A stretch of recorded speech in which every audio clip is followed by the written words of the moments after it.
como homens e mulheres que ouvem a voz do Senhor, que vêm à sua casa para adorar o seu santo nome, que entendem a sua pequenez e o quanto são agraciados por receber o perdão que vem do céu, que nós agora nos preparamos para ouvir a voz de Deus de forma direcionada ao nosso coração.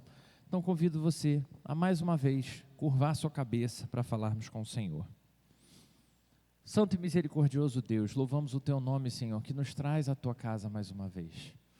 Obrigado, Senhor, porque o Senhor não desiste de nós, apesar da forma como nós vivemos, apesar dos desafios, Senhor, que nos fazem abrir mão de tantas coisas grandiosas com o Senhor. Ainda assim o Senhor segue nutrindo o nosso coração, cuidando da nossa vida, direcionando os nossos passos. Obrigado por isso. Senhor, te pedimos que o Senhor nos abençoe mais uma vez, que o Senhor mais uma vez derrame a sua graça entre nós, que mais uma vez o Teu Espírito haja na nossa mente, no nosso coração, para que haja crescimento e maturidade no nosso meio, e que assim sejamos capazes de glorificar ao Teu nome, em nome de Jesus. Amém. Hoje é um daqueles domingos em que o coração do pastor fica extremamente feliz, e não só é um domingo especial, não é só porque não teve treta essa semana, porque não teve problema essa semana, claro que isso deixa o coração feliz. Também não é só porque tem jogo do Flamengo hoje no Campeonato Mundial, que Deus nos permita vencer mais uma vez, mas porque o tema da nossa reflexão tem tudo a ver com aquilo que me move enquanto pastor, e que eu entendo que deveria mover cada um de nós enquanto cristão, o cuidado um pelos outros. Vocês sabem que há bem pouco tempo, lá no dia 26 de janeiro desse ano, eu assumi aqui o pastorado da igreja com muita alegria.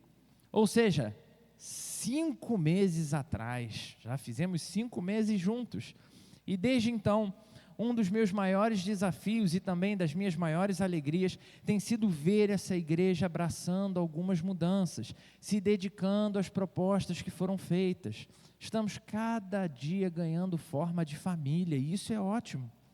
Eu conseguindo me achegar aí a algum de vocês, estreitar relacionamento, conhecer melhor um pouquinho cada um, vocês também mais próximos e envolvidos tanto comigo quanto com a Thaísa.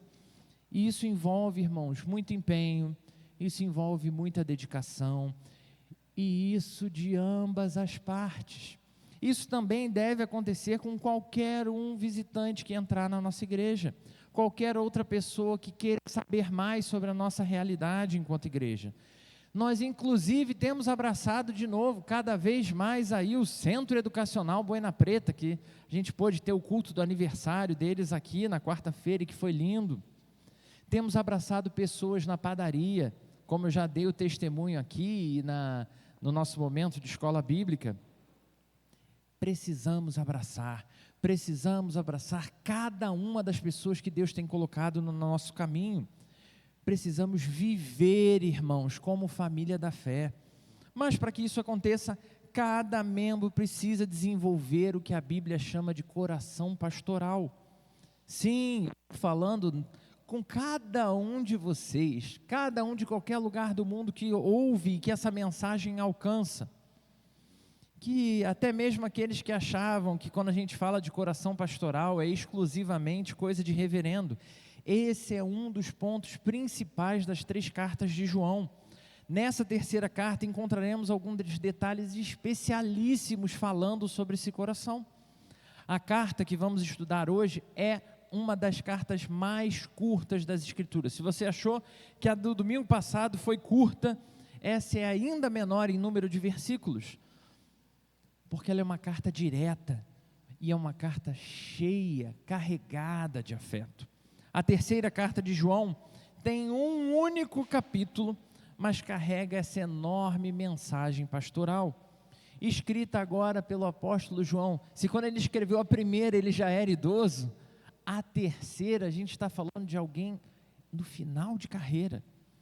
Essa carta é uma carta endereçada a um irmão chamado Gaio, um crente fiel, conhecido por sua hospitalidade, pela sua firmeza na verdade. Essa carta, ela é extremamente simples, ela não traz nenhum termo teológico difícil de entender, mas ao mesmo tempo que ela é simples, ela é riquíssima em ensinamentos sobre liderança, comunhão e fidelidade. Por isso a gente vai dedicar uma atenção muito especial a ela. E é interessante como João, que também escreveu o Evangelho de João e as outras duas cartas, sempre volta para o mesmo ponto principal: verdade e amor. É importante viver a verdade, é importante viver o amor. Só que aqui ele dá um tom ainda mais pessoal para vivermos isso. João fala como alguém que não só ensina, mas que sente alegria em ver frutos verdadeiros na vida dos irmãos, que ele se alegra em ver frutos do Evangelho. Sem mais delongas, pega aí, se prepara para anotar. O tema da nossa pregação é a verdade que alegra o coração pastoral. A verdade que alegra o coração pastoral. Agora eu quero a sua ajuda. Vamos lá, esse culto vai ser bem participativo, hein? Vamos lá. Quero a sua ajuda. Seja bem sincero. O que alegra o coração do pastor? O que alegra o coração do pastor? Reciprocidade. O que mais alegra o coração do pastor? Talvez uma igreja cheia alegra o coração do pastor? Não, assim, eu fiquei muito feliz com o culto de quarta-feira, com a igreja lotada aqui, as pessoas participando. Quando teve um momento de louvor, gente, era a coisa mais linda, era só fechar o olho e ali, ó, você viajava. Eu brinquei com o pessoal do louvor aqui da igreja, que coisa extraordinária, não precisava instrumento, não precisava nada, que o pessoal estava cantando com uma vontade danada. Então isso traz alegria, mas será que é isso que alegra o nosso coração? Tem uma outra coisa que me surgiu aqui: aumento de salário. Quem aqui não fica feliz com aumento de salário? Eu vi alguns apertando mais assim o rosto do que outros. Mas será que o que alegra o coração do pastor é aumento de salário? Será que o que alegra o coração do pastor seria uma igreja cheia de criança, adolescente e jovem? É claro, irmãos, que essas coisas que a gente está falando aqui são todas ótimas da gente ter. Ótimo, é ótimo ter isso tudo. Mas, segundo João, o que de fato alegra o coração pastoral é ver gente caminhando na verdade, é ver gente desenvolvendo o caminho proposto, é ver a reciprocidade brotando do coração das outras pessoas.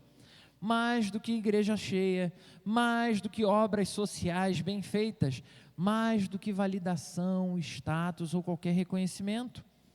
E aqui entra uma virada extremamente importante do nosso texto. Esse coração pastoral não é exclusivo de quem usa terno, não é exclusivo de quem recebeu carteirinha de ministro da Igreja Presbiteriana do Brasil, embora também seja importante essas coisas.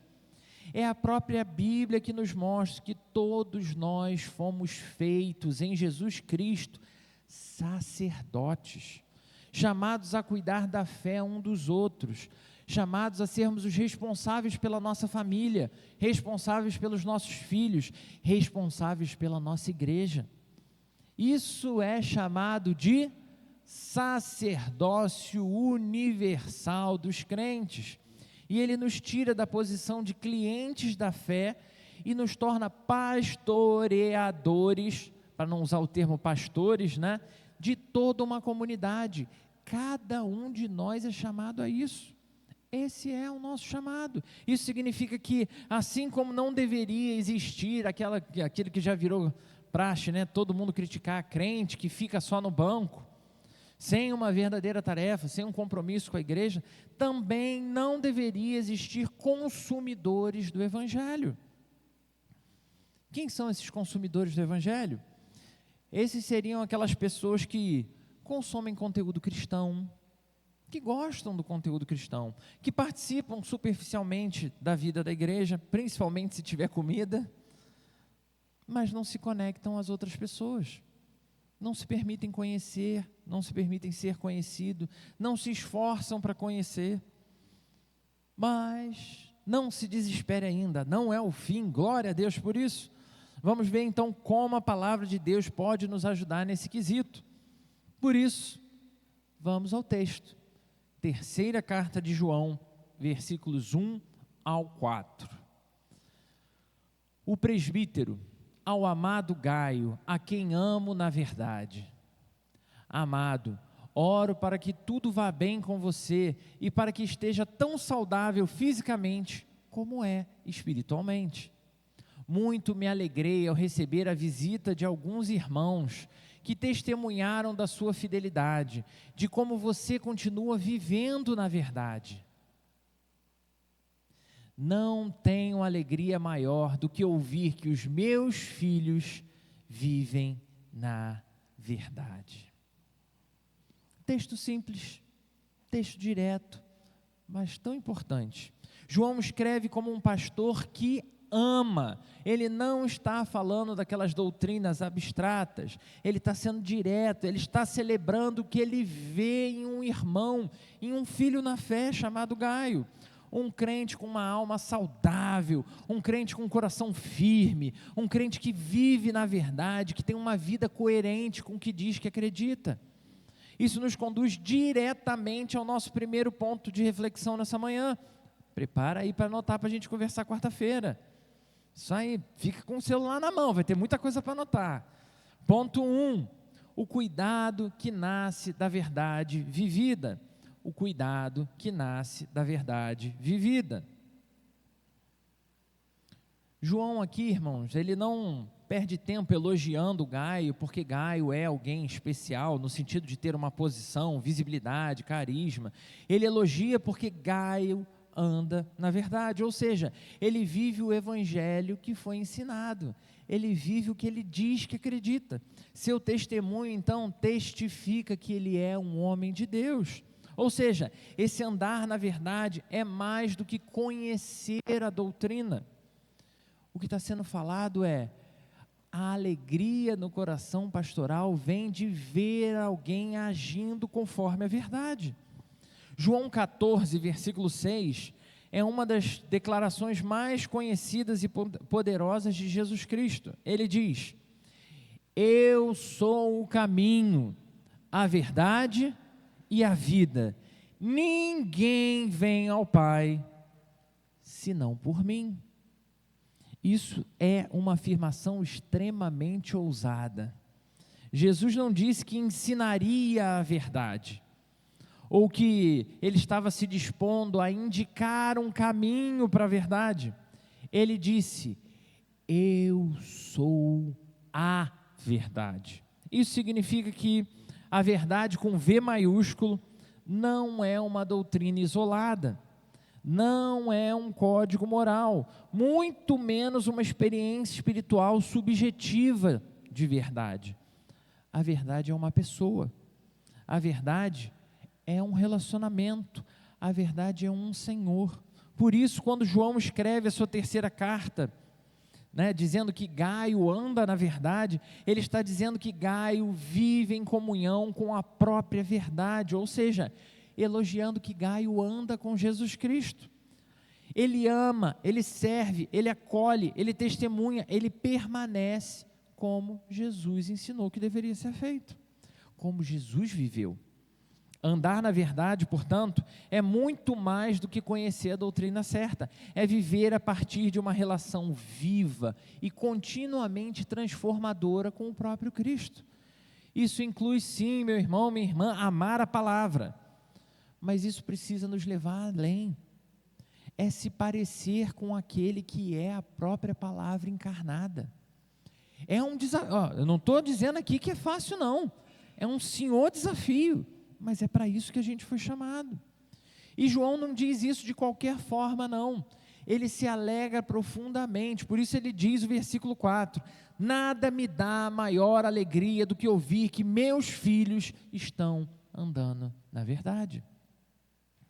Isso mostra que o verdadeiro coração pastoral, seja no ministério ordenado, como é o meu caso, ou na vida comum enquanto servo do Senhor, nos chama a nos alegrarmos não com a nossa performance religiosa, porque às vezes a gente meio que fica assim, se eu chamei alguém para ir para a igreja e a pessoa foi, Se eu preguei e a pessoa mostrou arrependimento, meio que a gente atrela isso, né?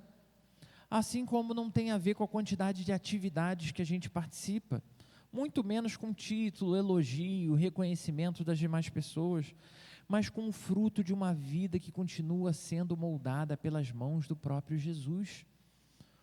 Uma vida que vai continuar sofrendo ajustes ali de todos os lados.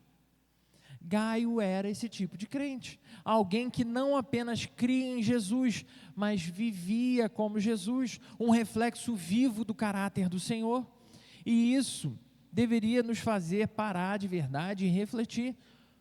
Quando as pessoas olham para a minha vida, quando as pessoas olham para a sua vida, elas veem alguém que anda na verdade, e eu não estou dizendo só aqui no domingo não, tá? Também nos outros momentos, na semana, quando você está no trabalho, quando você perde um ônibus no ponto, as pessoas olham para você e veem, esse aqui confia em Deus. Ou será que elas veem uma pessoa que apenas conhece versículos, consome conteúdo, fala bonito sobre a fé, mas não vive a transformação diária? Andar na verdade é um chamado a viver de forma coerente, constante, corajosa com aquilo que Jesus é, e isso sim alegra o coração pastoral de João, e mais do que isso, alegra o coração do próprio Cristo, que entende os nossos desafios e que não desiste de nós. Continuamos vivendo tempos em que o sucesso espiritual é medido por like, não adianta, não adianta. Eu já vi postagens incríveis, que porque não atinge um determinado número de likes, a pessoa vai lá e remove, só porque não teve reconhecimento. Pessoas vivendo cada vez mais baseados em quantos seguidores tem até alguns vídeos que mostram, a pessoa ela chega em qualquer evento, como se estivesse fazendo uma live, só que é uma falsa live, né? E aí a pessoa, na live ali parece que tem 1 milhão de pessoas conectadas assistindo, aí ninguém dá confiança para o outro, mas quando vê que tem 1 milhão, aí todo mundo quer aparecer no vídeo. Isso também afeta o Evangelho.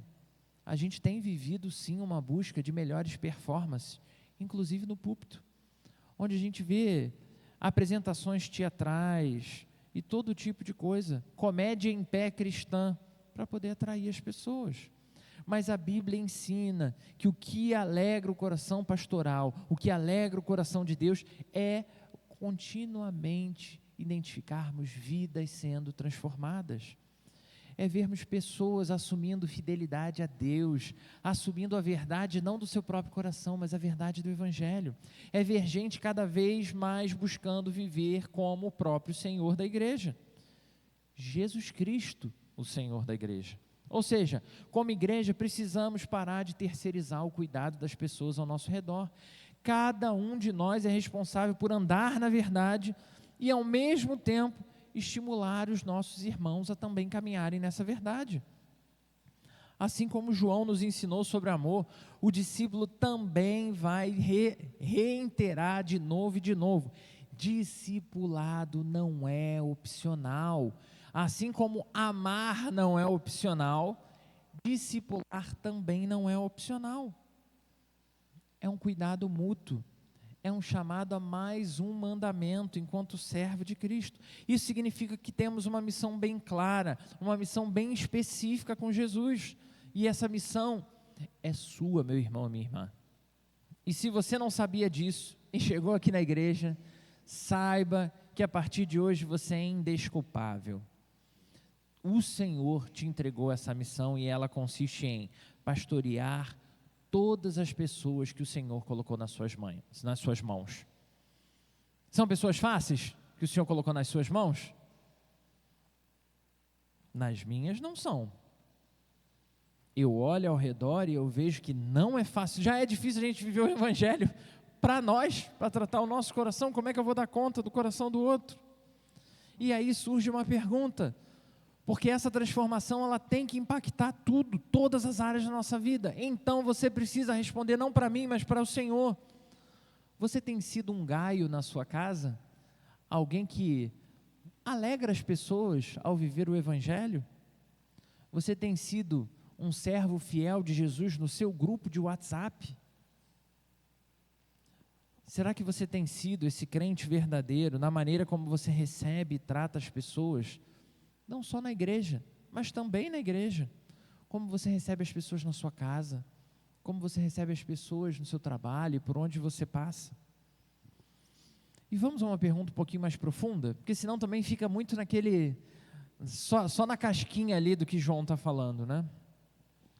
O que está em questão aqui, meu irmão, minha irmã, é: a saúde da nossa alma está refletindo aquilo que a gente vive? Porque só dizer o que é esperado, só anunciar o que você crê, não é suficiente, porque talvez esteja nos faltando de verdade maturidade espiritual. Maturidade espiritual para continuarmos crescendo, maturidade espiritual para seguirmos desenvolvendo um pouquinho mais a cada dia. A verdadeira maturidade espiritual não é algo barulhento, mas é algo visível, algo que afeta o nosso comportamento. E ela, segundo o próprio João vai apontar, ela alegra o coração pastoral, porque demonstra que o Evangelho está produzindo frutos reais. Não é algo para os outros verem. E isso nos leva ao segundo ponto de reflexão, que é um ponto extremamente prático. Foi uma senhora chinelada que eu levei, então não leve para o pessoal, porque a chinelada que eu levei, provavelmente você também vai levar agora. Ponto 2. De consumidor do Evangelho a praticante da verdade. De consumidor do Evangelho a praticante da verdade. João se alegra porque Gaio não apenas conhece a verdade, ele anda na verdade. E isso parece simples quando a gente fala assim, mas é extremamente revolucionário o que João está propondo aqui. Porque andar na verdade exige sim uma fé viva, mas acima de tudo, uma fé prática e focada no outro, dedicada à atenção e carinho ao outro, não em si mesmo. Hoje, vivemos numa cultura eclesiástica, e mais tarde a gente vai falar disso de novo, onde muitos se comportam como consumidores do Evangelho, que vão avaliar o culto como se eles estivessem num restaurante. Eu mesmo, se não tomar cuidado, quando eu percebo, eu estou fazendo isso. Comentários como: a música no culto hoje foi boa, mas eu senti que faltou alguma coisa, sabe? Não sei, faltou alguma coisa. O sermão hoje até foi ok. Poxa, mas foi longo demais. Nossa, o pastor falou muito. Ou, o culto foi legal, mas o resto, né? Palavra, assim, as pessoas são meio chatas. A reflexão, na verdade, constitui a seguinte pergunta: o que foi que não me agradou no culto de hoje? É isso que reina no nosso coração. E qual é o problema quando a gente começa a viver esse tipo de relação? Se não gostam do que receberam, reclamam. São pessoas que, se não gostam do que viram e ouviram, se afastam. São pessoas que estão prontas a trocar de estabelecimento, por isso tratam a igreja como restaurante. No melhor exemplo de um consumista, se o produto desagrada, esse tipo de crente muda de igreja, ou simplesmente se afasta por tempo indeterminado. Vou viver a minha fé em carreira solo, porque o foco está sempre em si mesmo e no seu coração. Porém, o Evangelho de Cristo não foi feito para consumidores. Ele nos transforma em servos, ele nos chama a uma posição altamente contraditória. Você é recebido como você está, mas transformado para viver o que você precisa, servindo a outra pessoa. João se alegra porque Gaio vive a fé como alguém que serve, não como alguém que cobra. E aqui entra um ponto delicado. Crente consumidor é geralmente crente mimizento, ou seja, crente reclamão, crente que vive magoado, vive desconfiado, qualquer coisa vira motivo de afastamento. Sabe aquele hino antigo? Preste atenção, esse hino tocou meu coração. Diz assim: sensível demais, eu sou alguém que chora. Nem sei se a música é mais ou menos assim, né? É um negócio assim, né? Desculpa a afinação, de manhã, tossindo, né? Tal. E tem gente que transformou isso em identidade espiritual. Uma identidade espiritual que ama Jesus até Jesus falar algo que não gosta. Que ama a igreja e o irmão até acontecer alguma coisa. Mas quem anda na verdade precisa assumir responsabilidade. Precisamos deixar de viver com o pé atrás e começar a andar com os nossos braços abertos e estendidos, assim como deveria ser feito conosco, ou seja, assim como eu olho, eu espero, eu vou na igreja e eu vou ser acolhido, eu vou ser abraçado, eu vou ser amado. Precisamos olhar para isso e nos dispor a viver isso. Sabe, tudo que a gente está acostumado a exigir das outras pessoas, o Evangelho nos chama ao compromisso de então oferecer para os outros. Isso significa, irmãos, às vezes não, na grande maior parte das vezes, oferecer o benefício da dúvida aos nossos irmãos. Gente, hoje em dia, a pessoa faz algo e a primeira resposta do nosso coração, pelo menos comigo é assim, talvez você seja mais santo do que eu, mas comigo é assim, eu vivo algo e a tendência do meu coração é pensar, por que o Valdir fez isso comigo? Por que a Thaísa falou desse jeito comigo? E a gente não para pensar, como é que foi a semana do Valdir? Será que ele está enfrentando dificuldade? O que aconteceu com a Thaísa? Ela não fala assim, por que ela falou assim comigo? É como se a gente sempre tomasse para o pessoal algo que a gente não faz ideia. João não está nos propondo uma vida, irmãos, de hipocrisia, mas ele está nos convidando a uma vida de dedicação real à família da fé, e isso inclui necessariamente mútuo pastoreio. Isso inclui suportar irmãos difíceis. Quem conhece o irmão difícil aqui? Ué, tem alguém aqui que não me conhece? Tem muitos irmãos difíceis. E eu mesmo não sou uma pessoa muito fácil. Isso inclui que a gente precisa amar e pastorear as pessoas difíceis. Isso não é desculpa. Quando chegar no céu, já imaginou? Prestando esclarecimentos, né, ao RH do céu. Então, eu não fiz porque era difícil. Aí Jesus vai olhar para você e vai dizer assim, foi facinho morrer na cruz. Isso também inclui nos dedicarmos a edificar os que são mais fracos do que nós. Porque eu sei, quando bate o aperto e o desespero no nosso coração, a gente sente a nossa fraqueza e isso é incômodo demais. Mas se a gente prestar atenção, tem sempre alguém mais fraco, precisando de mais socorro. Isso inclui saber que pastorear é também perdoar, é também esperar, é estar disposto a recomeçar a relação, tudo de novo. Mas como que eu posso então migrar de um consumidor para um praticante da verdade?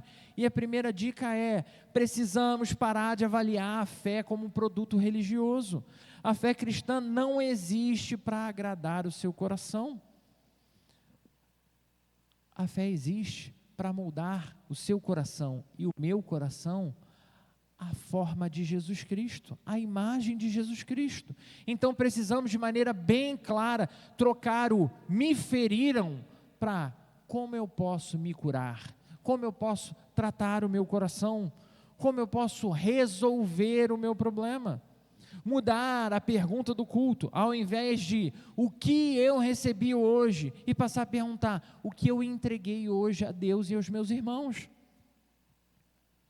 Precisamos tirar um pouco da carga do culto, como algo que nós vamos só para sacrificar ao Senhor, porque acordar domingo de manhã, sair da cama e ir para a igreja, é um sacrifício que eu faço por Senhor. E olhar para algo que você faz por amor, para cuidar do seu coração, para servir a Deus, para servir aos irmãos. É relembrar o nosso chamado. Nós fomos chamados para viver o Evangelho e não apenas para consumir o que o Evangelho tem a oferecer. Ou seja, eu, você, cada uma das pessoas que está aí sentada ao seu redor, todos nós precisamos nos tornar pessoas úteis, não só na nossa história, mas úteis para a fé dos outros. Precisamos nos tornar referência de que Alguém das pessoas que está ao seu redor pode te procurar para pedir oração, para te pedir ajuda, para te pedir socorro.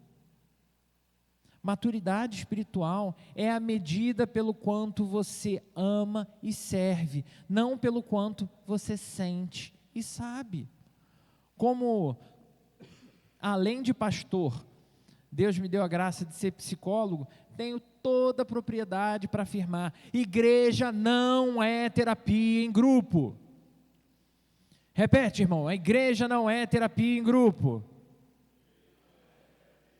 Isso é técnica de terapia em grupo. Ficar mandando a igreja repetir. Virou hábito esse negócio, não virou? Não é ambiente para terapia em grupo, gente. Não é ambiente para isso. A igreja é o corpo de Cristo e você é um dos membros vivos, dos membros ativos, dos membros responsáveis desse corpo. Isso significa que nós precisamos sim ser cuidados, abraçados e amados, mas sempre que precisamos disso, o Senhor nos chama também a olhar ao nosso redor e pensar: quem eu vou abraçar, quem eu vou amar, quem eu vou cuidar, é se dispor a fazer isso pelos outros. A igreja não é um restaurante, a igreja é uma família em missão de servir a todas as partes. Isso significa que quem vive a verdade precisa viver para o outro. E por isso, à medida que a gente começa a viver servindo aos outros, a gente passa a viver como Jesus viveu. Mas tudo isso não pode ficar só como uma ideia bonitinha para fazer camisa, né? Igreja não é restaurante, igreja não sei o que lá. João nos mostra que há uma urgência em viver assim. E isso nos leva ao nosso último ponto dessa reflexão. E nesse ponto, João não vai nos convidar como quem diz: se der, tenta fazer. Se puder, você faz. Ele está dizendo: faça isso e faça isso agora. É urgente. E é exatamente sobre isso que trata o nosso ponto 3. Ponto 3, anota aí: a urgência de andar na verdade.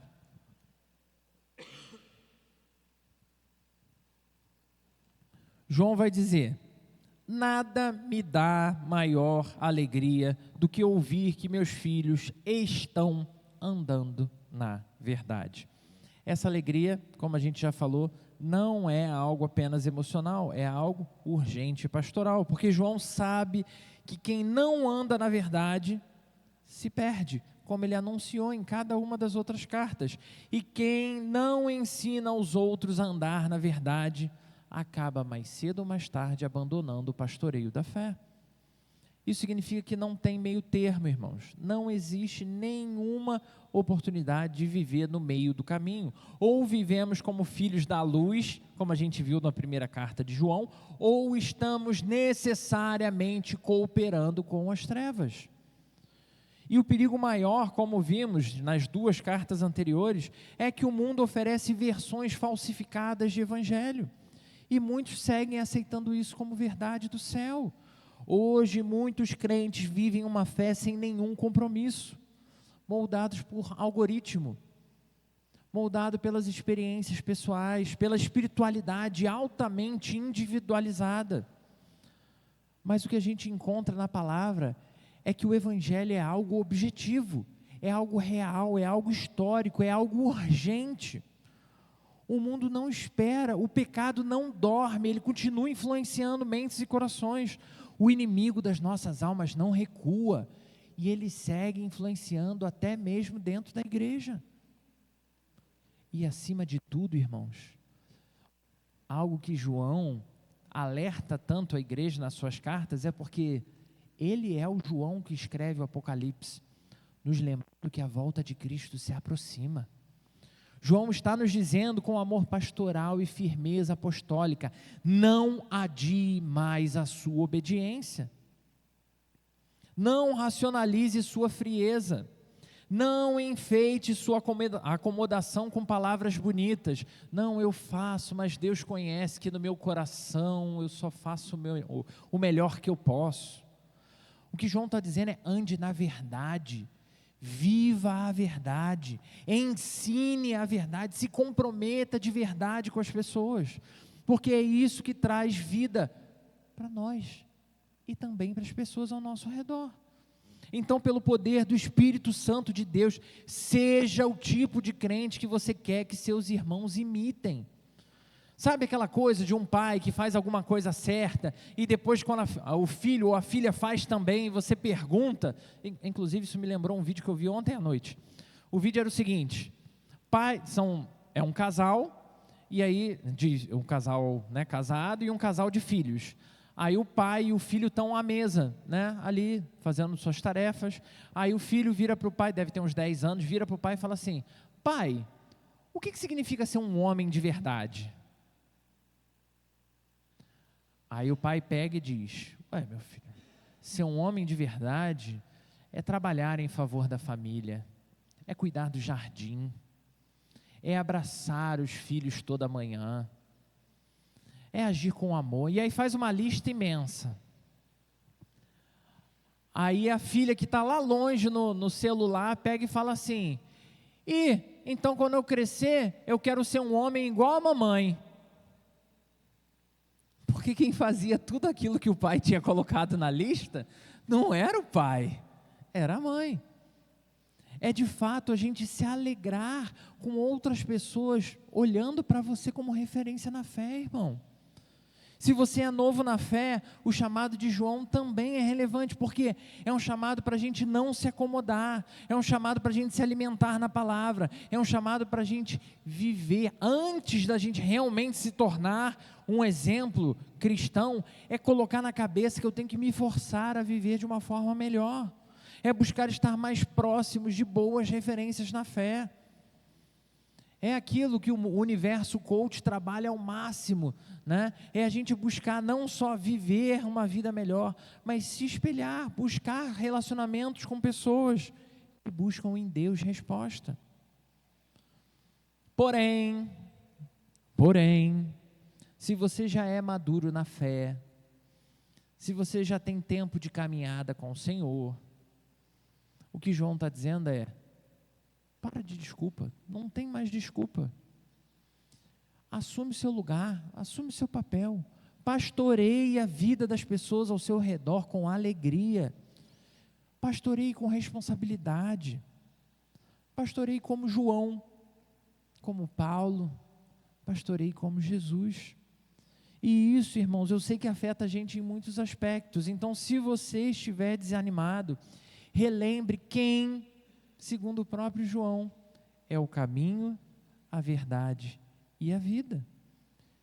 E anda com ele de novo. Porque o recomeço que a gente está falando, que eu preciso pastorear para levar o outro a viver, também é um chamado para o nosso coração. João está dizendo que o que traz verdadeira alegria não é o crente que curte o evangelho como se fosse um post bonito de Instagram. O que alegra o coração pastoral é o crente que vive o evangelho mesmo quando ninguém está vendo. É o crente que se envolve, que serve, que cresce, que corrige, que chora com os que choram, mas que também se alegra com os que se alegram. Viver a verdade não é decorar versículos, embora decorar versículos possa abençoar muito o seu coração. Assim como não é participar de proclamação em igreja todos os dias da semana, como essas coisas também podem te ajudar. É aplicar o evangelho mesmo nas pequenas atitudes da nossa vida, na forma como a gente trata quem irrita a gente, na forma como a gente usa o nosso dinheiro, na forma como a gente dedica tempo a ouvir alguém. É quase, sabe, aquela coisa, a gente pergunta: como é que você está? Aí a pessoa mal começou a responder, a gente já está: beleza, né? Ouve, dedica tempo. É estar atento àqueles que podem estar esquecidos, periféricos, abandonados, marginalizados. É estar disposto de verdade a perdoar quem feriu. E aqui eu não estou falando quem feriu pisando no seu pé, porque isso aí é mole a gente perdoar, né? Eu estou falando de quem feriu naquele lugar que, sim, mais faz o seu coração sangrar. Irmãos, viver a verdade é mais do que saber o que é verdade, é mais do que saber o que é certo, é mais do que estar presente no culto, é mais do que se emocionar com alguma música ou pregação. Viver a verdade é viver como Jesus Cristo viveu. Isso coloca o nosso sarrafo lá em cima, é uma meta assim muito, muito difícil. Isso nos chama a responsabilidade de pastorear com amor, mesmo quando falta amor. É saber que você tem que se envolver mais e com mais coragem, mesmo quando você não está nem com vontade de se envolver. A alegria do coração pastoral não pode estar em aplausos. Você não pode ser um bom diácono, um bom ministro de louvor, um bom presbítero, um bom pastor, ou como aquele vídeo, um bom baterista do menininho que era só um irmão da igreja, hoje é um baterista. Você precisa ser bom, porque o exemplo de bondade é o próprio Cristo. Então, ainda que você olhe e o seu coração tenha se acostumado a olhar ao redor e pensar, mas dos crentes da minha igreja eu sou o melhor. O que o Senhor está te mostrando tem muito que melhorar. Maturidade espiritual é isso. Estamos todos aprendendo, estamos todos avançando, estamos todos melhorando, estamos todos visando nos tornar como Jesus Cristo. Então, não tem essa de média 7 para passar no Evangelho, não. Como eu falava com o irmão Bartolomeu agora há pouco, antes do culto, é a gente amar, abraçar a pessoa, é acolher, apoiar a pessoa na caminhada, independente do desafio. Porque nós não somos juízes, nós somos os braços do Senhor para abraçar. A alegria do coração pastoral está no crescimento real, no cuidado mútuo, na comunhão sincera. E isso não é só tarefa do reverendo, não é. É missão de cada um, homem e mulher, que foi alcançado pela cruz de Cristo. Se você foi salvo, meu irmão, minha irmã, se você foi salvo, se você foi salva, você já foi enviado para essa tarefa. Se você foi amado e você olha para a cruz como um gesto de amor em seu favor, essa é a referência que o Senhor te chama a amar. Então não adianta mais adiar isso. Hoje é dia de deixar de ser só consumidor e passar a ser um autêntico praticante da verdade. De deixar de ser um crente espectador do Evangelho e se tornar um crente pastor de gente, disposto a servir. De deixar a fé lá do Instagram e viver a fé que vai transformar a realidade ao seu redor, que vai transformar o seu lar, que vai transformar a sua igreja, que vai transformar até o seu WhatsApp. A verdade alegra o coração pastoral, mas ainda mais, a verdade glorifica o coração de Deus. E repito, mais uma vez, uma frase extremamente enraizada, de forma profunda na literatura joanina, e eu falei em várias pregações nessas cartas. Essa verdade tem nome, tem rosto e tem cruz. Jesus Cristo, Senhor da igreja, o nosso bom pastor. Que esse Senhor, que acolhe e que acolheu você, encontre em nós não apenas ouvintes, mas que o Senhor olhe para você e veja um discípulo, uma discípula, disposta a servir mais e melhor. Que Ele se alegre em você, que, como a gente vê em vários salmos, tem uma expressão, eu não lembro agora como está na nossa tradução mais comum da revista atualizada, mas que a tradução perfeita seria, que a sua vida coloque um sorriso no Senhor, que a sua vida de verdade, que o Senhor olhe para você e Ele se alegre em você, como João se alegrou em Gaio. Por isso, o convite para nós nessa manhã é andarmos na verdade, mas não só na pseudo-verdade. É um convite a viver o Evangelho com coragem e amor. Vamos cuidar uns dos outros? Vamos?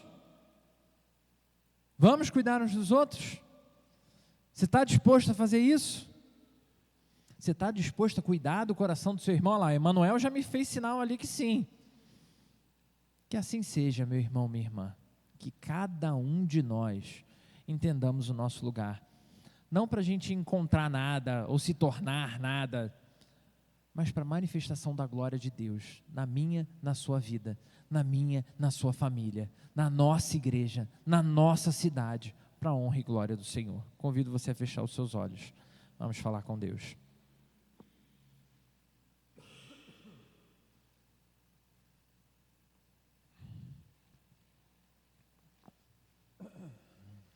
Senhor nosso Deus, nosso eterno Pai, te louvamos, Senhor, porque a tua verdade não é fria nem distante.